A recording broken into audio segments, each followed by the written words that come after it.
नमस्कार, one India Hindi में आपका स्वागत है और आपके साथ मैं हूं विवेक। देश में बढ़ते कोरोना वायरस के बीच सबकी निगाहें वैक्सीन पर टिकी है।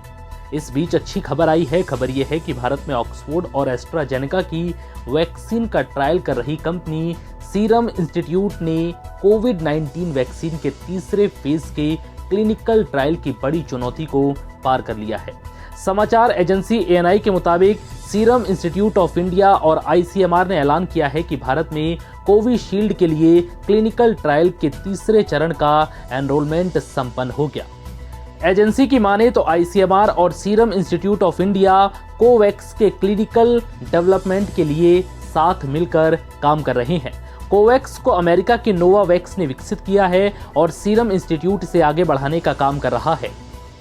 इससे पहले पुणे स्थित देश की बड़ी दवा निर्माता सीरम इंस्टीट्यूट ऑफ इंडिया के मुख्य कार्यकारी अधिकारी अदर पूनावाला ने कहा था कि देश में जनवरी 2021 तक कोरोना वैक्सीन उपलब्ध हो सकती है। अदर पूनावाला ने कहा था कि भारत और यूनाइटेड किंगडम में परीक्षणों की सफलता और अगर समय पर रेगुलेटरी बॉडीज को मंजूरी मिल जाती है, इसके साथ ही अगर ये प्रतिरोधक और प्रभावी साबित होती है, तो हम ये उम्मीद कर सकते हैं कि भारत में अगले साल जनवरी तक वैक्सीन उपलब्ध हो सकती है। बता दें कि सीरम इंस्टीट्यूट ब्रिटिश स्वीडिश दवा कंपनी एस्ट्राजेनेका के साथ मिलकर कोविड-19 वैक्सीन को बनाने का काम कर रही है। कोविशील्ड को ऑक्सफोर्ड यूनिवर्सिटी ने तैयार किया है और इस वक्त देश में दूसरे और तीसरे चरण का ट्रायल चल रहा है। सीरम इंस्टीट्यूट की तरफ से इसे कम और मध्य आय वाले देशों के लिए तैयार की जा रही है। सीरम इंस्टीट्यूट ने पहले ही ऑक्सफोर्ड के प्रोजेक्ट में कोलैबोरेशन कर रखा है। अगर ऑक्सफोर्ड की वैक्सीन कामयाब हो जाती है तो भारत में इसकी उपलब्धता में कोई दिक्कत नहीं आने वाली।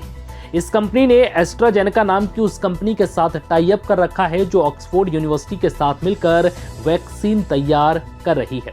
ऑक्सफोर्ड प्रोजेक्ट सफल होने के साथ serum institute of India vaccine 100 crore dose तैयार करेगी।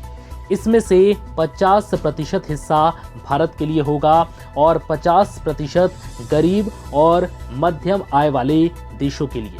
भारत में कोरोना वायरस का संक्रमण कम होता दिख रहा है। देश में 24 घंटे में 47,905 से अधिक नए मामले सामने आए। इस दौरान कोरोना से 550 लोगों की मौत हो गई। इसी के साथ कोरोना से कुल मौतों की संख्या 1,28,121 हो गई है।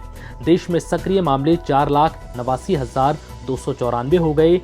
वहीं 52,718 डिस्चार्ज के बाद कुल डिस्चार्ज होने के मामले 80,66,502 हो गए, यानी कि इतने मरीज अब तक ठीक हो चुके हैं। स्वास्थ्य मंत्रालय रोजाना सुबह कोरोना से संक्रमण के ताजा आंकड़े जारी करता है। अब तक देश में कोरोना संक्रमित कुल मामलों की संख्या 86,83,917 हो गई है। फिलहाल इस वीडियो में इतना ही। नमस्कार।